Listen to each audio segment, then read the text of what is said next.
NIC का setup ऊपर है, DOIT का सेटअप नीचे है। DOIT का ऑफिस अलग से भी है और भी वाला भी है। जनरली नमस्कार सर, कैसे हैं? ये है जो कोर्स का है। हाँ जी। आप हैं? लगभग 2 मिनट बस इसका एक मंथ। Okay okay. कितने कोर्स में में तो काफ़ी थे। कीजिएगा उसको सेग्रीगेट कर लीजिएगा सेक्शन वाइज, ठीक है। और यहाँ पे सरफरेशी के कितने आते हैं?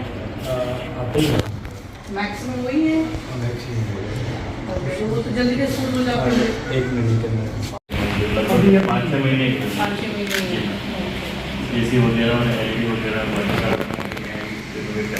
पहले में भी थोड़ा सा कम था, बीच में पार्टीशन किया हुआ था, तो वो लोग भी डेटा का काम आता नहीं था, थोड़ी सी लेंथ बढ़ा दी थी मैं उनके बीच में पार्टीशन हटा के, तो थोड़ा सा इसके पीछे कुछ है मैम वो अभी करवाएंगे मैम उसका, वो एक पहले से फॉर्मेट है मैम, वो NIC का ऐसा ही होना चाहिए ऑल ओवर इंडिया।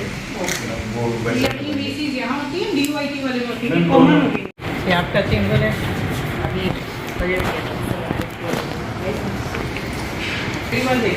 कर्टन था, कर्टन लगा देते कुछ पेंडिंग हो या कुछ ऐसा है आपको?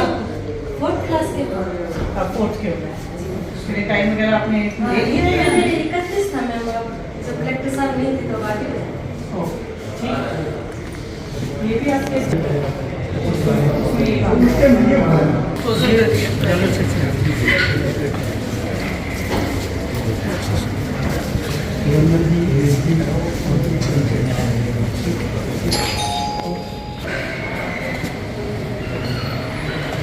इधर NIC का शैलेंद्र जी, मैम शैलेंद्र नाम NIC से दिया है मैम एक्चुअली मैम वो भी कर लेंगे, बात भी हुई थी, और मैम अपना खुद का ही डेवलप के लिए मैंने भी लोकल बना रखा है मैम, जैसे गंगानगर पे बनाया ना, जैसे उनके MPR में जाते हैं लगभग 12 से 13 फॉर्मेट है उनके, तो वो पूरे ब्लॉक लेवल तक की, और जो उनके सब सेंटर होते हैं वहाँ से कलेक्ट करके लगभग 300-350 उनके सब सेंटर होते हैं, तो इंडिविजुअल वो पहले वैसे करके कलेक्ट करते थे एक्सेल से वहाँ से लेना, तो उन लोग अपने एक जो रहेगी वो सबसे पहले तो ये रहेगी कि सरकार की जो कल्याणकारी योजनाएं हैं उसका फ़ायदा जो है हम हर व्यक्ति को ज़िले में पहुंचा सकें।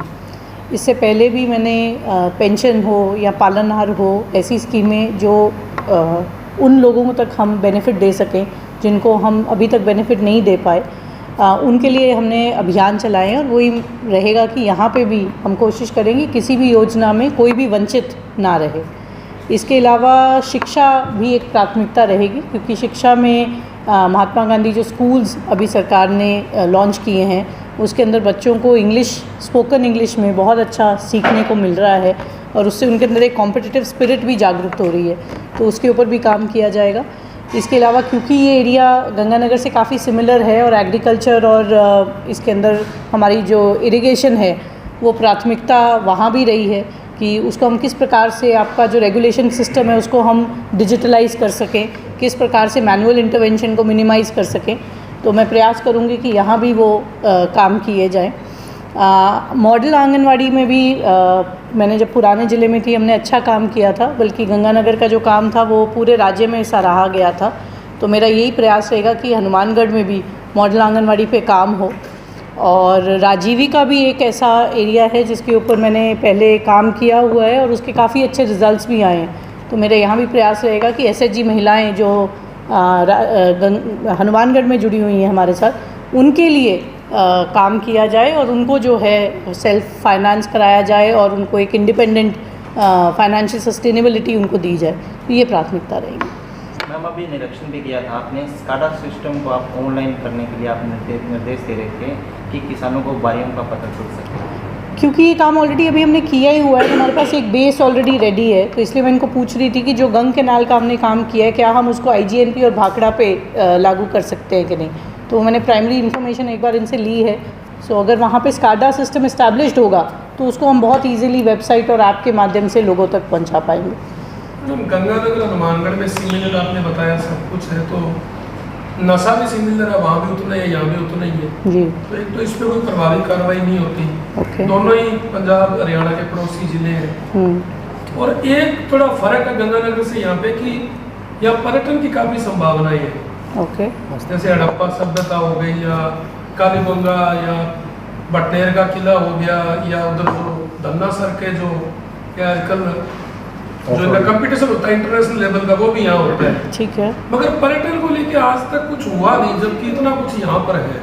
ये आपने अच्छा सुझाव, विकसित इसको किस प्रकार से कर सकते हैं। और इस बजट में 3 करोड़ हर ज़िले को मिले थे पर्यटन के अनुरूप विकसित करने के लिए, तो वो भी मैं देख लूँगी कि किस एरिया में लगाने के लिए प्लान बना है और उसमें जो फिर आपके सुझाव है उसको भी टेकअप कर लेंगे। मैडम आपने कमरों का निरीक्षण किया है, लेकिन यहाँ जो शौचालय बने हुए उसको आपने देखा नहीं, यहाँ की क्या किसका निरीक्षण? अच्छा शौचालय है अच्छा। और तहसील का शौचालय कई जो बंद पड़े हैं और नहीं, आप देखिए, आप बिल्कुल सही कह रहे हैं कि क्योंकि इस देखो स्वच्छ भारत का मतलब ये नहीं है कि हम बस बाहर काम करें, हमारे अपने जो ऑफिसेज हैं, हमारे अपने जो घर हैं वो भी इंक्लूडेड हैं।